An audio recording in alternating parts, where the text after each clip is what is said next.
Today's episode of Heads and Tails is recorded with Simon Lockyer, who is the headmaster of the British School of Milan. A really eloquent, thoughtful, very precise guy, and a wonderful conversation. We've covered AI in his in-tray and a balance of making efficiencies and recruiting teachers. He advocates strongly for the IB and its breadth and stretch. And we speak about Italian parents, Italian culture, what it's like to move to an international environment, and even his praise for naughty children in schools as a good thing. Definitely an episode worth tuning in for. Okay, welcome back to Heads and Tails with me, Henry Faber. I'm one of the co-founders here at Oppidan Education, and I'm delighted to have Simon Lockyer tuning in from 30-degree Milanese heat today. Simon, it's a real pleasure to have you with us. Thank you for joining. No, it's lovely to be with you. Little bio and a little background on Simon. So he's tuning in from the end of 1 year, his first year leading the British School of Milan, which is a hugely respected place, rated amongst the top 5 IB schools in Europe, I think I'm right in saying. Simon has come to that role in Milan with more than 25 years of experience in leading schools. And that's 10 years at Wellington, house mastering, head of biology, then 6 at Portsmouth Grammar as second master, and then most recently 9 as head at the Royal Hospital School, where I believe his children are still studying. And I know that Simon has a really strong interest in character that aligns with Oppidan. He's done a lot on curriculum design and development, leading on technological innovations in schools, and fundamentally keen on developing young people for the future employment that awaits them. He's a runner, he's a cricketer. I believe I'm right in saying a bit of a geek for natural history and the great outdoors. I'm so excited to hear more about your learnings from this year and a life in leadership. So thank you, Simon. Well, it's a pleasure to be here. And it's been a really interesting movement. I think you talked about natural history, and one of the passions I always have is about migration. Always follow what's happening in terms of the natural world. But for me, it has been a migration south to Milan. And I think one of the things that I've really been interested in is how I bring together 25 years of experience in the UK system, both in state and the independent, and then try and apply that in a very international context, which has not been straightforward, I would say, but it has been a really exciting personal and professional challenge. What have been the big surprises this year? Or early reflections? Yeah, take the mic. Tell us how those first 9 to 12 months have been. I think there's no doubt there's something really exciting about working in the international sector. And in all the schools that I've moved from, I've always tried to move from a type of school that is different. In other words, moving from boarding to day, moving from rural to city, and this occasion I felt moving internationally would be a really exciting challenge. I think there's the one thing that immediately struck me is that for many of the staff who are in international schools like the British School of Milan, the school is part of their family. It is their family. They move away from the natural safety nets and networks that many of us benefit from when we're in the UK, and therefore they're very supportive of each other. The strong sense of community here is tangible. You really notice it, and for many, they've been here for a long period of time. The turnover is really, really low in the school. And therefore, there's a huge pride as well amongst the teaching staff in what they're doing. The other aspect of it is, I think, from my perspective, is just how we may not be very far apart in terms of Italy and the UK, but culturally, there's a very different emphasis. There's an emphasis on education. There's an emphasis on the respect for teachers, but also there's a sense that at a school like British School of Milan, they want to have all the best of the British education, which sometimes you lose sight of when you're working in the UK, which has been really nice to rediscover some of that pride and some of the focus on British education for what it's good at, and I really enjoyed that aspect of it. Amazing. We saw each other at Cobus not so long ago, and an amazing collection of people from all around the world with such pride and passion for what a British education can be. And I think amid a lot of controversial and tricky news here for the sector more broadly, it's probably nice to have some fresh energy and, fresh breath put into everything that you're doing there. Can I take you back a little bit on your leadership journey? You've been through these different schools, these different transitions. Is there maybe some kind of career anecdote you're happy to share that gives us a a sort of little bit of a sense of your style of leadership. Tell us a little bit about what you're like as a leader in schools and perhaps a story to illustrate that. Yeah, I think that one of the things I know that you're passionate for is mentorship and mentoring, and I think it's really important aspect of school leaders that we observe good leadership and poor leadership almost on a daily basis, and certainly I feel really fortunate that like, throughout the course of my career, I've worked for some fantastic heads, really great heads. My first head was a chap called Ian Shaw, and he was probably in this day and age seen as a bit of a maverick, but he just put an enormous amount of responsibility on young shoulders, and it taught you very quickly that your capacity uh, in new roles just grows and grows. And I think that it's interesting that when I meet up with people that I started working with, many people would say the same thing, that it was he just taught you this sense of capacity and therefore never to be comfortable with the status quo, to challenge the status quo all the time. Moving on to Wellington, I saw that school go through an evolution over the 10 years, ultimately with Anthony Seldon, who brought about a massive period of change. And then moving on to Portsmouth Grammar School with the head there. Again, this sense of change and the school on a rapid journey. And so I think all of that has influenced me to feel that change is a good thing. I really like change. I suppose it would be fair to say that I enjoy the unusual. And perhaps, I don't know if I look back on the last 25 years, I was probably best in COVID in some ways because change was coming at us so quickly that I actually quite enjoyed it. I took a glee, took a strange glee from what was happening during COVID. Because it needed rapid decision making, it needed us to be thinking on our feet. It allowed us to be experimental, and I suppose in many ways it meant that we made mistakes, but could take U-turns as well. So, I think what characterizes me is this relentless need to look for improvement and change, not to be too concerned. Ironically, I've come to a school that is really, really successful, and therefore change is also dangerous. Too much change in a situation or an organisation like the BSM could really be destabilising, and therefore it feels right that at this moment in time I've come to a school that doesn't need change, but still my appetite to look for where we can make those improvements is unabated. Well, I guess that leads me on to another question I've got for you, which is about your in tray and challenges that you face. You've had your feet under the desk long enough this year, I guess, to have excitement and kind of keen strategy. I'm sure some of that's private, some of it less so, but be really keen to know, what is it you're kind of excited to work upon and develop? That could be both professionally for you as much as for the institution in the year ahead. Yeah, I mean, the intro is quite large at the moment, not least because I think that all schools are facing the challenges of AI and tech. That's certainly something that interests me, and how we balance the efficiencies and the benefits of AI, uh, maybe particularly around recruitment issues that for teachers, this hybrid model that schools are beginning to adopt. We've adopted that through necessity rather than through design this year, but very successfully. I think the other aspect specifically to BSM is that we are building a new campus, a campus that's not very far away from our current location. But what really excites me about that is not necessarily in the design of a building. That in itself is exciting. What do spaces look like? How do we get spaces that are really valuable for good teaching, good learning? But it's about how you move a culture of a really successful school, which works in one building, and move it to another building. And it's about that holding on to that culture, not losing anything that we have in what is, in honesty, a pretty tired 1950s building, but there's a real pride in it because what it means is that we don't worry about the facilities. We worry about what goes on in the classrooms. It's about the teaching. It's about the learning. It's about the pupil care. It's about the relationships.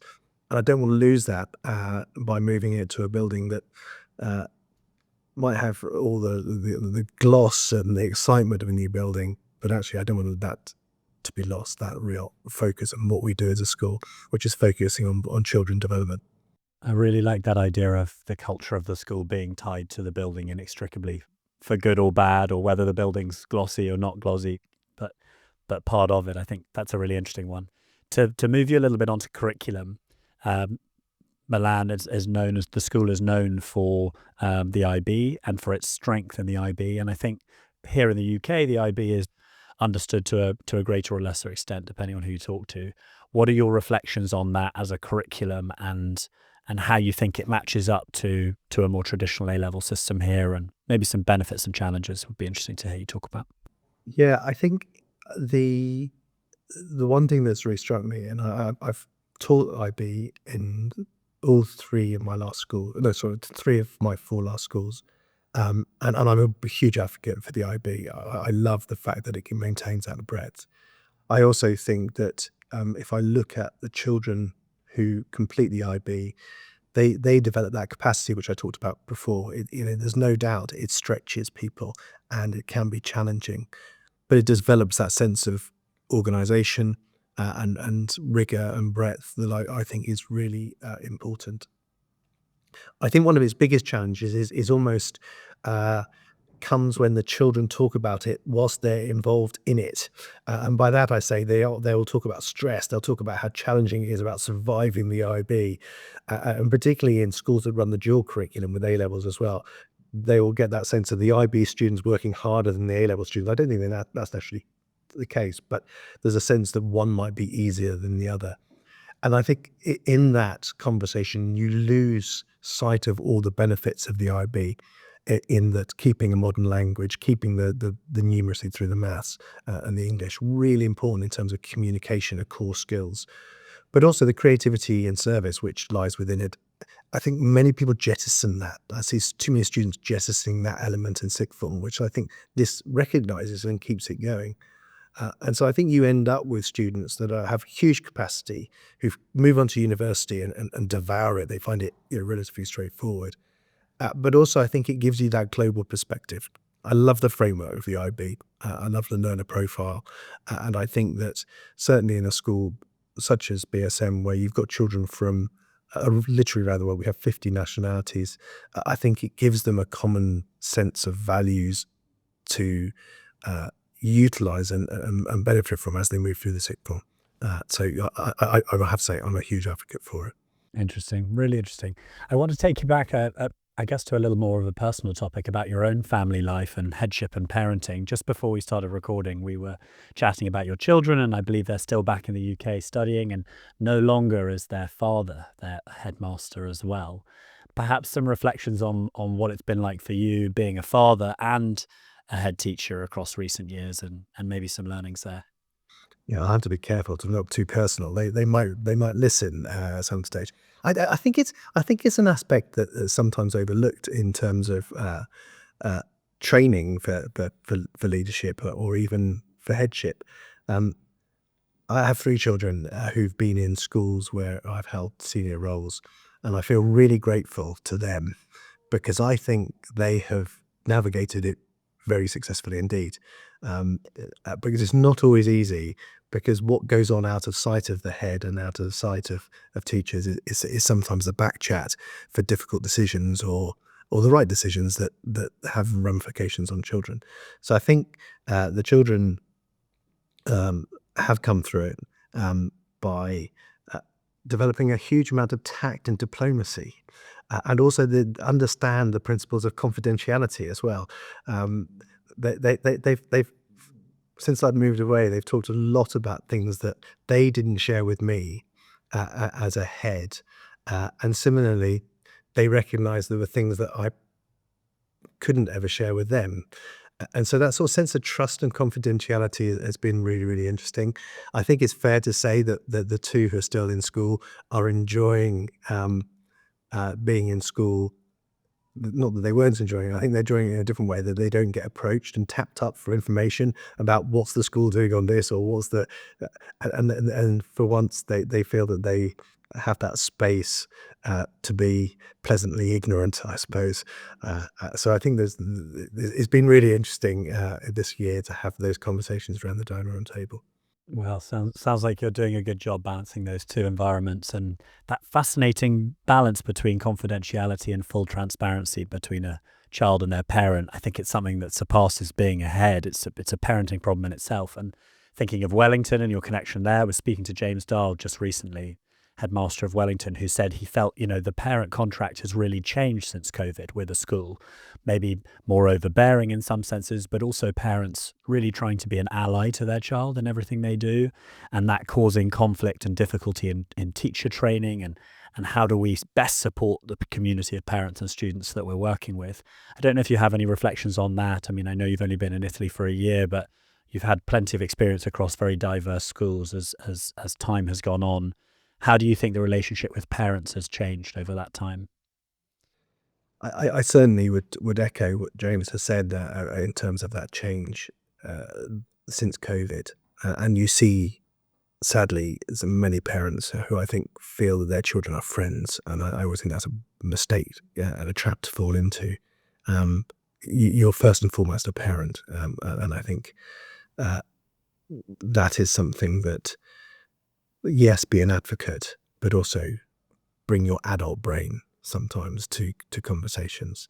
Um, I think it's really difficult for us as parents sometimes to move away from the fact that we see our children through a lens anyway, and being cognizant of that is really really important. Um, I always felt that one of the things that I had to be mindful of when dealing with my own children in schools is a little bit like when you were refereeing or umpiring your your own fixtures. You always had to be slightly harder on your own team than you did on the away team, and I think that probably my children will feel that at times I've been harder on them than on others. But I think in terms of the contrast here, family means a great deal in Italy. There's no doubt the family is important. You only have to be wandering around Milan on a Sunday afternoon to see how significant and what emphasis they place on family. Um, but I also think there is something about that I've noticed is that there is not a deference, but there is a respect for teachers, good teaching here.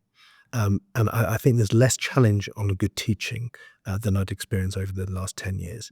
And I think they want to work with teachers to achieve the best results for their children.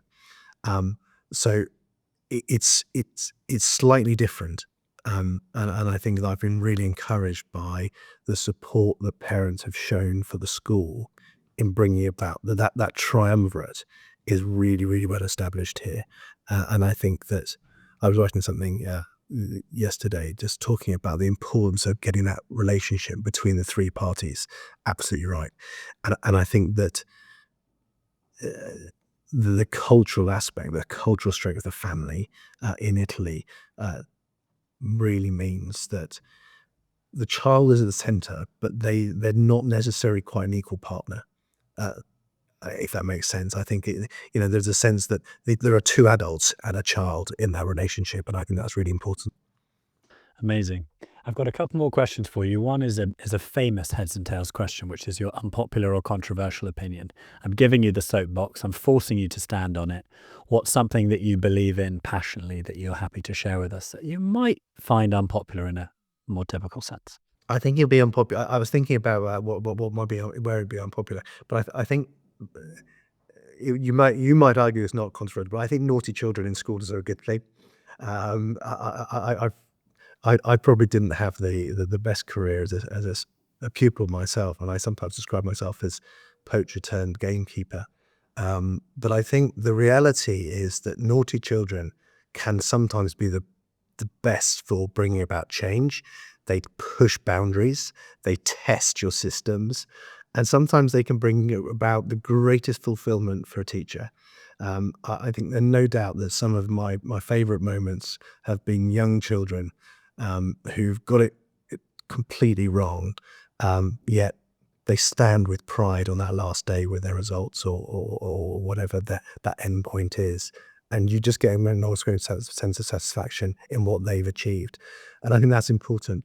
I've said many times to parents that I feel that I'm in the business of education and forgiveness, because I think it's really important that we do forgive children their mistakes, because if they can't make mistakes in schools, and sometimes it's behavioural, sometimes it's others, then we're not really being fair to children.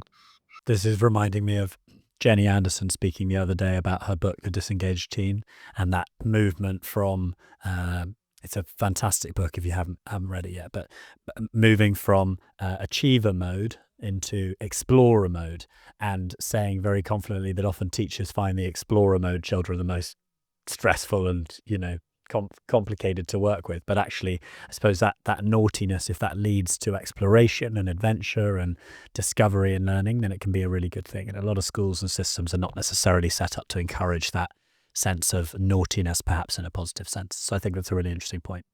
We're nearly reaching the end of our conversation, but I want to make sure I've covered this one off. Is a piece of advice that you'd have for those kind of moving through the education system? They might be teachers, they might be educators of other ilk, but what's a piece of advice you'd stand up behind that you feel is kind of your best to give?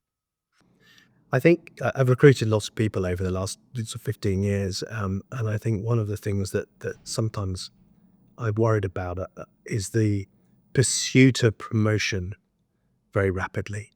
I think education brings new experiences every single day, and some of them really are quite extraordinary. I think many heads could write brilliant books of their experiences, and certainly over the last 7 or 8 years, I've had things that you could not have made up. So I think what I say to people, particularly when they're trying to look to move quickly and gain promotion, is don't lose sight of the value of experience. I think it's really important to have some of those challenging experiences. There's no doubt that I hope I become a better head and a better principal because I've got more and more experience every day. But I think if you get into a position of responsibility or accountability too soon, then you can quickly be exposed, and actually puts pressure on you as well as an individual. So the corollary of what I said at the beginning around Ian Shaw bringing responsibility, I also recognize that the value of experience and just enjoying and being able to demonstrate benefit in the roles you're doing, whether it be a head of department or a head of key stage. I think it's important that we take our time in education before we move on to the next stage. I think particularly now in a world where there's so many opportunities to rush to an endpoint. The director of music here recently spoke about the value of challenge and about learning a musical instrument because it was something that was developed through time and investment. And I think the same in careers. Take your time. Perfect. Well, Simon, this has been a really varied and very eloquently put together conversation by you. So thank you. A fascinating place for you to be, Milan, somewhere that we hear about a lot in the news, people moving there, and you're running, probably the best school there as far as I'm concerned. And it's going to be a real adventure for you, I have no doubt.